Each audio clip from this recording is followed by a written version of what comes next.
दोस्तों, आप लोगों ने अब तक देखा कि जो मेरी भाभी थी उससे मेरी शादी तय कर दी गई। शादी की जो डेट थी वो भी आ चुकी थी, लगभग पूरे सर पे आ चुकी थी। मेरा दिल बहुत घबरा रहा था कि अब मैं क्या करूं। मैं उससे शादी करना नहीं चाहता था। मेरे सामने कोई रास्ता नहीं था कि आखिर मैं करूं तो करूं क्या। टाइम भी बहुत कम था। बहुत मन घबरा रहा था क्योंकि मैं उससे शादी किसी भी हालत में उससे शादी करना नहीं चाहता था। बहुत सोच रहा। मुझे रात को नींद नहीं आ रही थी। बहुत दिमाग परेशान था कि आखिर मैं कैसे बचूं, क्या करूं, मैं कैसे छुटकारा पाऊं इससे। मैं सारे घर के लोग जो बड़े थे वो सब एक तरफ, मैं अकेला एक तरफ। मुझसे किसी ने पूछा भी नहीं कि भाई हम तुम्हारी शादी इससे करना चाहते हैं। मुझे सिर्फ बताया गया और मेरी घबराहट बहुत ज्यादा बढ़ती चली आ रही थी। मैं बहुत परेशान था। मैं क्या करूं, मेरी समझ में नहीं आ रहा था। फिर मुझे अपने एक दोस्त की याद आई जो दिल्ली में था। वो दिल्ली में रहता था, वही कुछ काम वाम करता था। मुझे उसकी याद आई। मेरे पास उसका एड्रेस भी था। मैंने क्या किया, बहुत सोचने समझने के बाद मेरे सामने कोई रास्ता नहीं बचा। केवल एक ही रास्ता था कि मैं घर से कहीं चला जाऊं, घर से भाग जाऊं। और यही मैं सोचता रहा। और फिर बहुत सोचने के बाद जब मुझे कोई रास्ता नजर नहीं आया तो मैंने सोचा कि यही एक रास्ता है कि मैं घर से भाग जाऊं।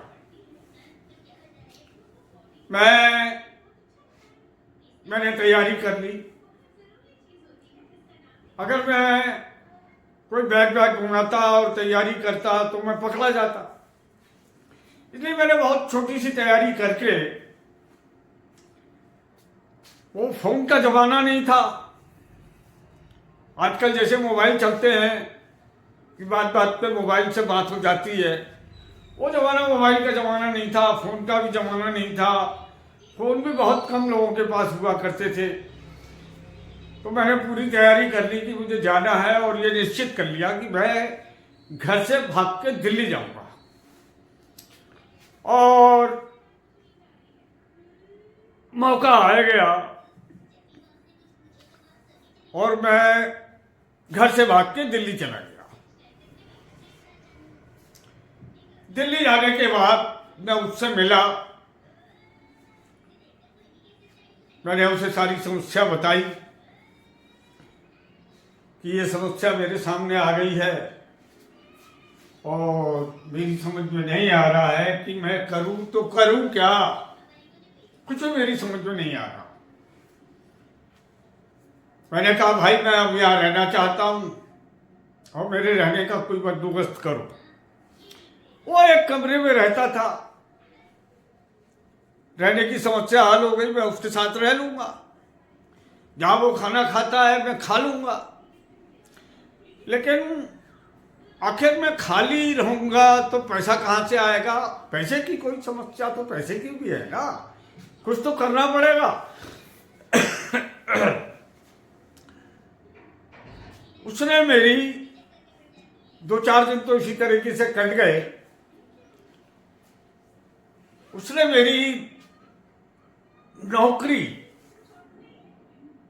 एक दुकान में लगवा दी। एक जनरल स्टोर था। उस जनरल स्टोर में उसने मेरी नौकरी लगवा दी। दिन कटने लगे, मैं वहां जनरल स्टोर में काम करने लगा।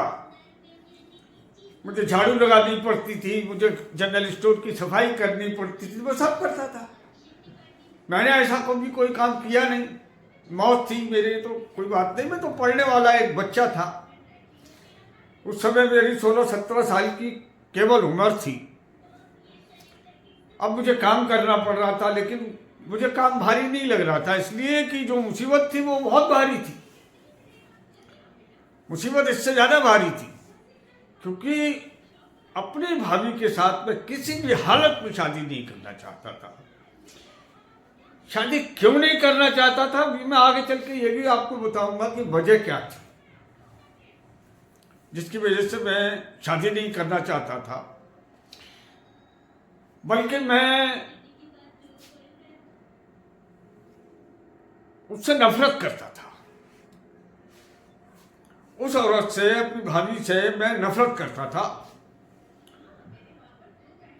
क्योंकि कुछ ऐसी बातें, ऐसी घटनाएं घर के अंदर घटी थी जिसकी वजह से मुझे उस औरत से नफरत हो गई।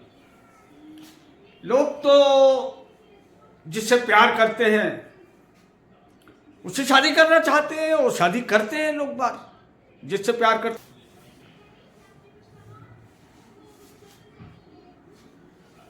मुझे उस औरत से शादी करनी पड़ रही थी जिससे मैं नफरत करता था। छोटी छोटी बातें होती है जो बड़ी बड़ी होती है। देखने में बहुत छोटी सी बात लगती है लेकिन बड़ी बात लगती थी। मैं आपको यह भी बताता चलूं कि आखिर नफरत का कारण क्या था, मैं क्यों नफरत करता था, क्यों उससे शादी नहीं करना चाहता था, वो भी आपको बता देता हूं।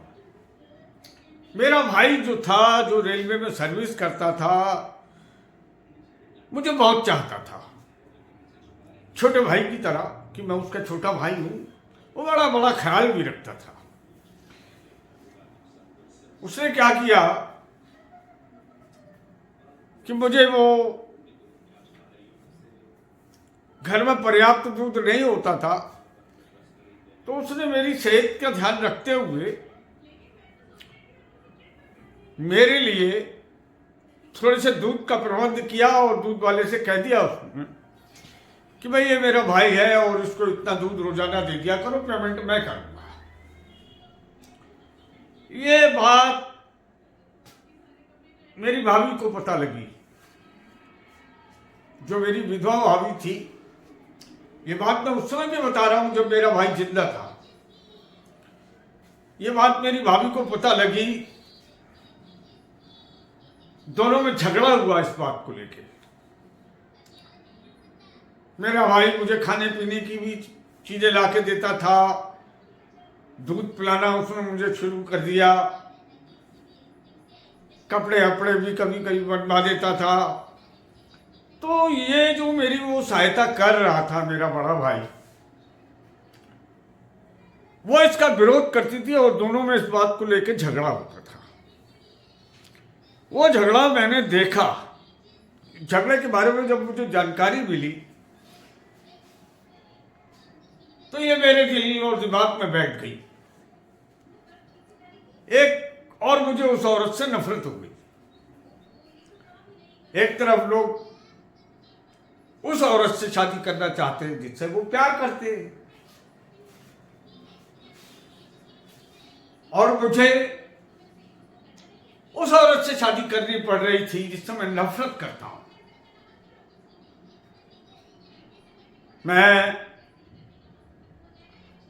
दिल्ली चला गया। दिल्ली में मैंने काम शुरू कर दिया। जो भी काम मालिक बताता था मैं करता था, करना पड़ता था। उसके बाद अपने 8 घंटे की जगह 10 घंटे मुझे काम करना पड़ता था। दुकान की सफाई करता था। दिन भर जो ग्राहक आते थे उनको सामान ये उठा दो, वो ला दो, ये ला दो, वो ला दो, इस तरह से पूरा जो दुकानों का काम होता है वो मुझे करना पड़ता था। मैं कर रहा था वो सारे काम। इस तरह से दिन कटने लगे और मैं दिल्ली में रहने लगा। उसी के कमरे में मैं रह रहा था, उसी के साथ मैं खा रहा था। उसने खाने का और रहने का प्रबंध मेरा अपने साथ ही कर लिया। जैसे भी था, कठिनाइयाँ तो बहुत थी, लेकिन जैसे भी था मैं कर रहा था। लेकिन मुझे कुछ दिन बाद, थोड़ा सा समय कटा, कुछ दिन बाद मुझे दिल्ली से भागना पड़ा और लौट के घर आना पड़ा। घर क्यों आना पड़ा मैं आपको ये भी बताऊंगा। यह मेरे लिए और मुसीबत की बात थी कि जहां से मैं भाग कर गया था वहीं मुझे लौटना पड़ा। ऐसी मजबूरी मेरे सामने आ गई कि अगर जिंदा रहना है तो घर चलो। एक पिता ही ऐसी है जो तुम्हें बचा सकता है, वरना तुम यहां रहोगे, तुम्हारी देखभाल नहीं हो पाएगी। मुझे अचानक से एक बीमारी ऐसी लग गई जिससे मुझे लगा कि अब मैं मर जाऊंगा, बचूंगा नहीं। तो मैं लौट के घर आ गया।